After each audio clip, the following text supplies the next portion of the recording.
Hello friends, once again एक बहुत ही बढ़िया टॉपिक के साथ आया हूं। आप जानते होंगे sir George Gregor Mendel, father of genetics, right, जिन्होंने फर्स्ट टाइम इंप्लीमेंट किया जेनेटिक्स को बायोलॉजी में, राइट। और बहुत सारी कंट्रोवर्सीज वगैरह हुई थी उनके साथ। बट एक दिन क्या हुआ था, एक स्टोरी समझते हैं, राइट, कि वो बहुत like you can say bore हो चुके थे घर पे बैठे बैठे, है ना। सो एक गार्डन में गए घूमने के लिए। Sir George Gregor Mendel garden में गए घूमने के लिए, है ना। और गार्डन में उन्होंने सब नज़ारे देखे, सब देखा, मतलब जो देखना चाहिए गार्डन में सब देखा, है ना। बट उनकी नज़र पड़ी प्लांट्स पे, और वो भी किस पे, गार्डन पी प्लांट्स पे, है ना। गार्डन के पी प्लांट्स पे, मटर की सब्जी होती है ना वैसे, तो वो उसके प्लांट पे। अब जब उनकी नज़र पड़ी तो उन्होंने देखा कि पी प्लांट्स जो है उसमें बहुत सारी वेराइटीज, बहुत सारे वेरिएशंस दिखे उनको, है ना। क्या दिखे, वेरिएशन दिखे। मतलब किसी की हाइट बड़ी, किसी की हाइट छोटी, किसी का यू कैन से फ्लावर का जो कलर था वायलेट था, किसी का वाइट था, किसी का फ्लावर का पोजीशन टर्मिनल था, किसी का एक्सियल था, राइट। या फिर सीड्स उन्होंने देखे, कुछ सो किए होंगे, जमीन में डाले होंगे, तो जमीन में कुछ सीड्स राउंडेड थे, कुछ व्रिंकल थे, कुछ येलो थे, कुछ ग्रीन थे। तो उन्होंने सोचा कि यार सबके सब गार्डन भी प्लांट है, सबको जमीन सेम मिल रही है, एनवायरमेंट सेम मिल रहा है, सब कुछ सही है, सेम ही चल रहा है, लेकिन फिर भी पी प्लांट में ही इतने सारे वेरिएशंस क्यों, इतने सारे अलग अलग ट्रेड्स क्यों, कैरेक्टर्स क्यों, है ना।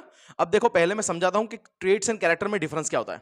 लेट्स से फॉर एग्जांपल अगर हम बात कर रहे हैं, जो जॉर्ज ग्रेगर मेंडल ने ढूंढा था, तो अकॉर्डिंग टू मेंडल उन्होंने देखा था कि हाइट ऑफ स्टेम कैसी है।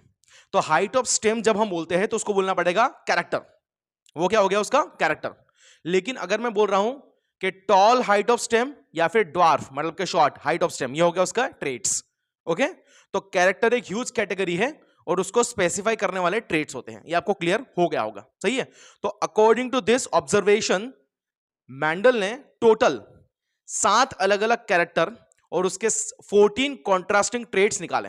ओके, जो आपके सामने यहां पे बोर्ड पे मैंने लिखे हुए हैं, इसको पहले हम लोग समझते हैं, फिर हम लोग डिटेल में समझेंगे कि सर जॉर्ज ग्रेगर मेंडल ने क्या क्या एक्सपेरिमेंट्स किए, किस तरीके से उन्होंने ये चीज को एक्सपेरिमेंटली प्रूव किया और जेनेटिक्स क्या कैसे बताया। ओके, तो उन्होंने टोटल ये 7 अलग अलग कैरेक्टर्स हैं।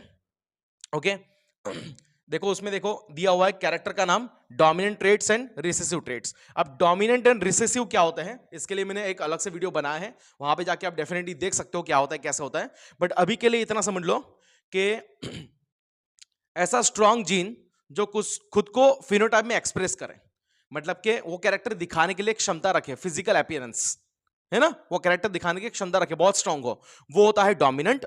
और रिसेसिव मतलब कि वो जीन तो होता है, वो पर्टिकुलर जीन रहेगा, लेकिन वो खुद को फिनोटाइप में मतलब फिजिकली दिखाने की क्षमता नहीं रखता है। क्या ये क्लियर है? अभी के लिए इतना आप लोग समझ लो, ठीक है। सो ये हो गए कुछ 7 अलग अलग कैरेक्टर्स जो मैंने बताए, और ये उसके 14 कॉन्ट्रास्टिंग ट्रेट्स जो सर जॉर्ज ग्रेगर मेंडल ने देखे थे। ओके, उसमें उन्होंने क्या देखा, उन्होंने देखा सीड का शेप, तो उनको देखा कि एक राउंड था, एक था व्रिंकल्ड, ठीक है। फिर देखा सीड का कलर, एक था येलो, एक था ग्रीन। मतलब देखो ये उसने कैसे डिसाइड किया, एक्सपेरिमेंट करने के बाद। मेंडल ने ये एक्सपेरिमेंट करने के बाद डिसाइड किया कि डोमिनेंट ट्रेट कौन सा रहेगा और रिसेसिव कौन सा रहेगा, वो मैं बताऊंगा उन्होंने क्या क्या कैसे किया। बट अभी के लिए आप लोग समझ लो। उसके बाद देखा उन्होंने फ्लावर का पोजीशन, एक था एक्सियल, एक था टर्मिनल, मतलब कि एक टर्मिनल या फिर एक्सियल, ये बोल सकते हैं, सही है। या फिर फ्लावर का कलर उन्होंने देखा तो violet white, pod shape, inflated, constricted. Okay, ये होता है इन्फ्लेटेड पूरा का पूरा, और ये होता है कॉन्स्ट्रिक्टेड। ये आपने मटर की सब्जी ऐसी देखी होगी तो आपको पता होगा, राइट। उसके बाद pod colour green, yellow, and stem height tall and dwarf, जो मैंने ऑलरेडी बता दिया, सही है। तो ये 7 अलग अलग कैरेक्टर के उन्होंने 14 ट्रेट्स निकाले, और ये 14 ट्रेट्स के बीच में उन्होंने क्रॉस करवाया। क्या करवाया? क्रॉस करवाया। अब क्रॉस करवाने का मीनिंग क्या है, जब मैंने बोला कि 2 ट्रेट्स के बीच में उन्होंने क्या किया, क्रॉस करवाया, समझ में आ रहा है? अब क्रॉस करवाने का मीनिंग क्या है वो मैं आपको बताने वाला हूं, बहुत डिटेल में समझाने वाला हूं, ठीक है। तो चलो उसको समझने का ट्राई करते हैं। इसको मैं निकाल देता हूं।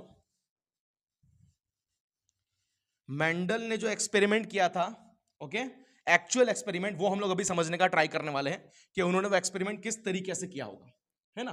तो चलो उसको समझते हैं। जैसे हमने देखा कि मेंडल ने एक कैरेक्टर लिया, 2 उसके ट्रेट लिए, और 2 ट्रेट के बीच में क्रॉस करवाया। यहां तक हमें समझ में आ चुका है, सही है। अब आगे देखते हैं क्रॉस का मीनिंग क्या होता है। उन्होंने यहां पे करवाया आर्टिफिशियल क्रॉस पॉलिनेशन। क्या करवाया उन्होंने? आर्टिफिशियल आर्टिफिशियल क्रॉस पॉलिनेशन, ये प्रोसेस उन्होंने वहां पे करवाई जिससे उनको रिजल्ट मिले, कुछ चीजें मिले। सही है। अब ये आर्टिफिशियल क्रॉस पॉलिनेशन होता क्या है, किस तरीके से किया, वो हम लोग समझने का ट्राई करते हैं। ठीक है, देखो पॉलिनेशन का मीनिंग आपको डेफिनेटली पता होगा क्या होता है, कैसा होता है। Okay, transfer of pollen from anther to stigma, ये होता है पॉलिनेशन। सही है। आर्टिफिशियली मतलब कि उसने खुद से किया, ह्यूमन टच वहां पे आया, खुद से करवाया, है ना। और क्रॉस पॉलिनेशन मतलब क्या, दो अलग अलग प्लांट के बीच में हुआ होगा। सही है। मतलब इसका एक सिंपल सिंपल मीनिंग क्या होता है, फॉर एग्जाम्पल अगर मैं एक एग्जाम्पल लूं कि हाइट ऑफ स्टेम, मैंने एक कैरेक्टर ले लिया हाइट ऑफ स्टेम, जो आपको एनसीईआरटी में दिया हुआ है, हाइट ऑफ स्टेम, मैंने ये कैरेक्टर ले लिया। ठीक है, अब उसके दो अलग अलग ट्रेट्स आपको ऑलरेडी पता ही है। उसके ट्रेट्स कौन से, एक ट्रेट है उसका कि टॉल, दूसरा है ड्वार्फ। अब ये दोनों के बीच में उसने क्या करवाया, क्रॉस करवाया, मतलब कि आर्टिफिशियल क्रॉस पोलिनेशन करवाया। उसी का मीनिंग हम लोग समझने का ट्राई करते हैं। इसका मीनिंग क्या हो रहा है कि लेट्स से कि एक बड़ा सा प्लांट है, मतलब एक टॉल हाइट स्टेम है और एक ड्वार्फ हाइट स्टेम है।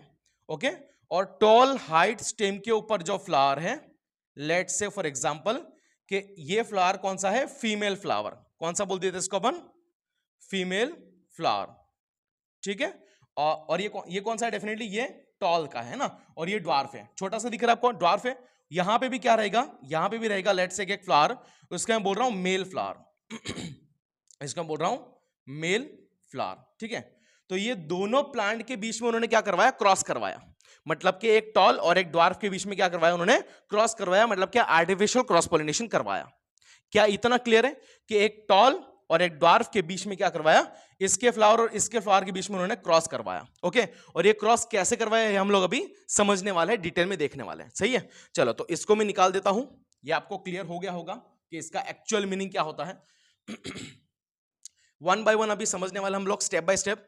सबसे पहले लेट से मैंने ले लिया यहां पे सॉरी फीमेल फ्लावर, क्या ले लिया मैंने यहां पे, फीमेल फ्लावर ले लिया। सही है, तो फीमेल फ्लावर को भी समझने का ट्राई करते हैं कि उसमें उन्होंने किया क्या होगा। ओके, फीमेल फ्लावर कैसा था, बाइसेक्सुअल, ये कैसा था, बाइसेक्सुअल, मतलब कि यहां पे फीमेल पार्ट तो था ही था जो नॉर्मली फ्लावर में होता है, लेकिन उसमें कुछ मेल पार्ट भी थे।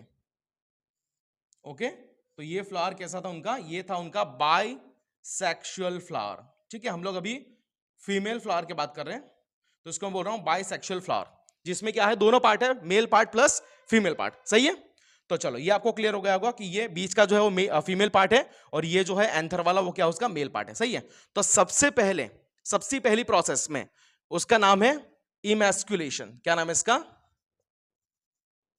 इमैस्कुलेशन। इमैस्कुलेशन ये प्रोसेस, ये स्टेप का मीनिंग ही क्या होता है कि फीमेल फ्लावर जो है, फीमेल फ्लावर जो मैंने दिखाया है, उसमें से मेल पार्ट को, मतलब के एंथर को रिमूव करना। ठीक है, जो एंथर दिख रहा है आपको, वो एंथर को उन्होंने कट कर दिया, और कट करके क्या कर दिया, रिमूव कर दिया। ओके, तो यहां पे पहला स्टेप क्या था, इमैस्कुलेशन। तो फीमेल बाइसेक्सुअल फ्लावर से एंथर को, मतलब के मेल पार्ट को रिमूव करना। सही है, और ये रिमूव क्यों किया होगा, क्यों ये कट किया होगा, बिकॉज के वो सेल्फ पॉलिनेशन ना कर ले, मतलब के उसी के एंथर से, उसी के स्टिग्मा पे पोलन ग्रेन बैठ के वो सेल्फ पॉलिनेशन ना करे, उसे अवॉइड करने के लिए, उसे प्रिवेंट करने के लिए ये प्रोसेस हुई। सही है, चलो ये क्लियर हो गया। नाउ नेक्स्ट स्टेप उन्होंने किया बैगिंग, उनके एक्सपेरिमेंट में उन्होंने किया बैगिंग।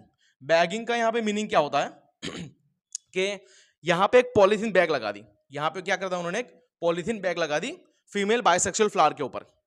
क्यों ऐसा किया, ताकि किसी और प्लांट का पोलन ग्रेन हवा से, पानी से, किसी भी तरीके से आके ये पर्टिकुलर स्टिग्मा पे ना बैठ जाए, उसे प्रिवेंट करने के लिए, उसे बचाने के लिए। सही है, क्लियर है। नाउ उन्होंने तीसरा पार्ट किया पोलिनेशन। क्या बोल सकते हैं इसको, पोलिनेशन। पोलिनेशन का मीनिंग क्या होता है, सिंपल मीनिंग है, आपको ऑलरेडी पता ही होगा। तो पोलिनेशन क्या क्या होता है कि उन्होंने भी क्या किया, ये पॉलीथीन बैग को हटाया। ओके, और male flower let's say for example कि ये मेल फ्लावर है, ओके ये मेल फ्लावर है, मेल फ्लावर को भी हम लोग बाइसेक्सुअली बना देते हैं। तो बाइसेक्सुअल मेल फ्लावर जो है, ये उसका एंथर हो गया। तो उसके एंथर में से मेल फ्लावर के, ये कौन सा फ्लावर है आपका, मेल फ्लावर है, और ये भी कैसा है, बाइसेक्सुअल है। तो उसके एंथर में से क्या किया उन्होंने, यहां पे पोलन ग्रेन कलेक्ट किए, हाथ से कलेक्ट किए, और ये पोलन ग्रेन को कहां पे लगा दिया, ये पोलन ग्रेन को रख दिया यहां पे स्टिग्मा के ऊपर। सही है, आई होप कि आपको क्लियर हो रहा है कि मेल बायसेक्शुअल फ्लावर से एंथर से पोलन ग्रेन कलेक्ट किए, उसे लिया और उसे फीमेल फ्लावर के ऊपर रख दिया इस तरीके से। सही है, आई होप कि ये क्लियर हो रहा होगा। तो तीसरा आ गया पार्ट पोलिनेशन। तीसरा प्रोसेस क्या है? पोलिनेशन। उसके बाद वंस अगेन फोर्थ उन्होंने किया रीबैगिंग। क्या कर दिया उन्होंने? रीबैगिंग। रीबैगिंग क्या कर दिया? क्यों कर दिया? देखो अब ये होने जाने के बाद क्या किया? वंस अगेन उन्होंने फीमेल फ्लावर को पॉलीथीन बैग से ढक दिया, उसको बोलना पड़ेगा रीबैगिंग। सही है, ये क्यों किया उन्होंने? ताकि ये जो पोलन ग्रेन यहां पे रखे हुए हैं वो उड़ के कहीं और ना चले जाए and pollen pistol interaction proper तरीके से हो पाए। सही है, आई होप कि आपको ये क्लियर और अच्छी तरीके से हो रहा होगा। अब ये सब कुछ करने के बाद फिफ्थ उन्होंने क्या किया? Collection of seeds. Collection of seeds. सही है, इसका मीनिंग क्या हो रहा है यहां पे? कि सीड्स को उन्होंने कलेक्ट किया, मतलब इतनी सारी प्रोसेस होने के बाद क्या होगा? फाइनली यहां पे प्रॉपर तरीके से फर्टिलाइजेशन प्रोसेस हो जाएगी एंड फाइनली ओवरी के अंदर जो ओव्यूल होता है वो ओव्यूल का क्या बन जाएगा? सीड बन जाएगा। मतलब के फ्रूट के अंदर क्या बन जाएगा? सीड बन जाएगा। तो फाइनली उन्होंने क्या किया? कलेक्शन ऑफ सीड किया, सीड्स को कलेक्ट किया। ओके, उसके बाद सिक्स उन्होंने किया sowing of seeds. Sowing of seeds. सही है, अब ये जो सीड्स उन्होंने कलेक्ट किया उसको उन्होंने क्या करा? जमीन में डाल दिया। ओके, जमीन में अलग अलग जियोग्राफिकल एरिया लिया, प्रॉपर जमीन ली, मतलब अच्छी वाली फर्टाइल सॉइल, राइट, और उसमें उन्होंने जमीन में अंदर प्रॉपर तरीके से उसको सो कर दिया। किसको? अलग अलग सीड्स को, राइट।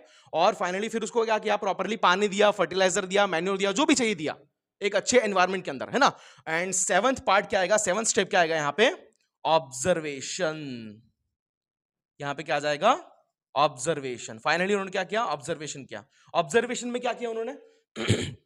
कि अब जब वो प्लांट बड़ा होगा, अब जब वो प्लांट बड़ा होगा तो वो कैसा बनेगा। लेट्स से फॉर एग्जांपल अगर मैं बात करूं हाइट ऑफ स्टेम, ओके, तो सोइंग ऑफ सीड के बाद ऑब्जर्वेशन जब उन्होंने किया, मैं प्रॉपरली लिख देता हूं, ऑब्जर्वेशन जब उन्होंने किया सर जॉर्ज ग्रेगर मेंडल ने, तो उसमें उन्होंने क्या ऑब्जर्वेशन किया होगा कि सीड के बाद जो प्लांट बना है वो प्लांट की हाइट टॉल है या प्लांट की हाइट ड्वार्फ है, ये उन्होंने ऑब्जर्वेशन किया होगा। सही है, और उसके डिपेंडेंसी पे उस पे उनको पता चला कि कौन सा ट्रेड डोमिनेंट है और कौन सा ट्रेड रिसेसिव है। सही है, वो डेफिनेटली मैं अलग से पूरा बताने वाला हूं, लेकिन आपको क्लियर हो गया होगा कि सर जॉर्ज ग्रेगर मेंडल ने उनके एक्सपेरिमेंट में क्या था?